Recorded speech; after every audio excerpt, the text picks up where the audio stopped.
Sad ne možeš. A, snima se. Dobro večer, došli ste na snimanje zvuka. Kako se vi osjećate prirodno? Silovano. Vi. Razdrkano. Vi. Kolo sreće. Ili opasno izgledam pod svjetlom. Sa pljesan. Dobro, Dobro. Večeras uz Kolo sreće imamo natjecanje Zvijezde pjevaju. Tu je Orsac, Cvika. Imate li? Yeah. Milan. Znači, naravno. Šparoge iz Nizozemske. Fuck yeah! Fuck yeah! Otpjevat će jednu veoma strastvenu, silovitu, žestoku pjesmu koja se zove Ganga 2008. Tako isklesana u kamenu Imotskoga.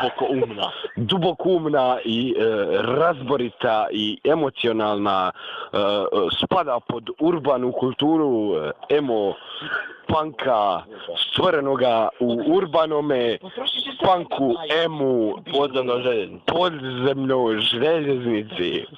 Dobro, možete početi.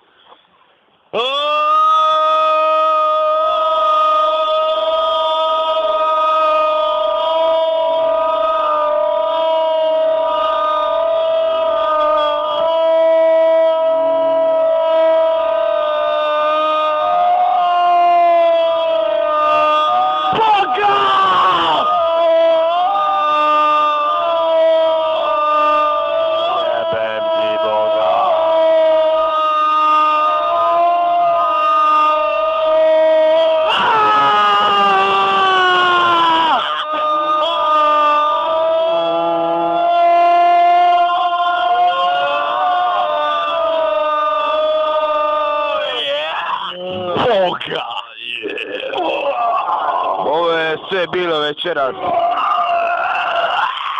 od problema s unutrašnjosti organa. Jebe mu Boga.